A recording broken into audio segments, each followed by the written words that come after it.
Hello, this is your urban connection. And I want to take you back just a few weeks to the trial of Ahmaud Arbery and the convictions of the three men that were on trial for murder of Mr. Arbery. The three men have vowed to appeal their convictions. And one of them, the guy that was driving the second pickup, is having a problem generating sufficient income to pay for an appeal. So his fiance filed a GoFundMe and put it up to get people to donate to the cause for this man to be able to afford an attorney for an appeal. Well, the rules of the GoFundMe is that you cannot solicit funds for a violent, convicted criminal.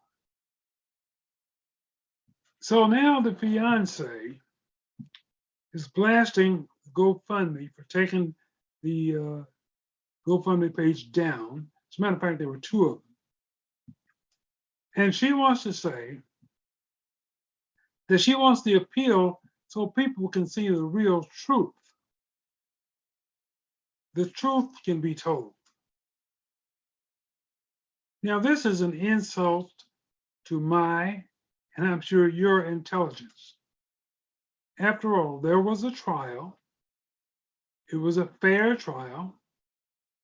The jury consisted of 11 white and 1 black juror. The verdicts came back unanimous.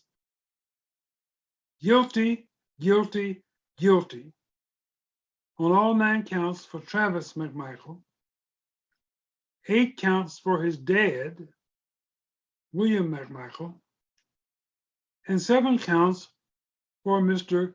William Roddy Bryan. Now, Mr. Bryan is the one that is having problem raising money. So his fiance wants us to believe that what we saw with our own eyes, we didn't really see. She wants us to believe that that videotape did not show Mr. Bryan blocking with his pickup an unarmed man who was simply jogging through the neighborhood. They want us to believe that the videotape that was filmed by Mr. Bryan, was just something we imagined. Now, ladies and gentlemen, this is something that basically is hard to even believe, that she would attempt to tell us that the real story did not come out. Now, this is after we saw a masterful display of the evidence presented by a wonderful, fair-minded prosecutor, which led to the convictions that were obtained in this case. All 3 were found guilty of murder. Now, to have these people say, or this woman in particular, and I believe that Mr. Bryan's attorney has tried to say this was all the imagination of the left. Well, don't bring politics into this. Politics had not one single thing to do with it. And furthermore, these guys are not even finished with trials. Remember, there is a federal hate crimes charge filed against these guys, which has been scheduled for trial in February. Now, in the first trial, there was a lot of things that were left out that could have been used in that particular case.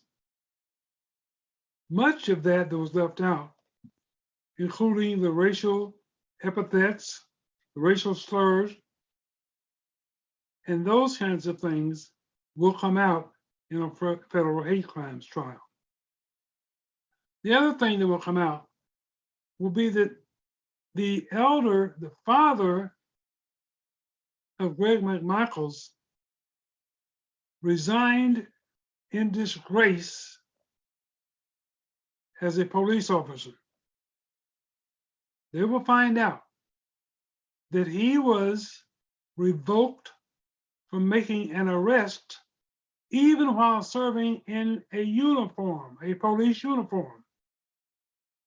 This guy had 11 violations,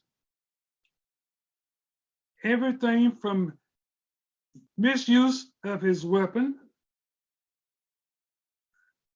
all kinds of charges, and he resigned only after the 10th time for him, quote unquote, abusively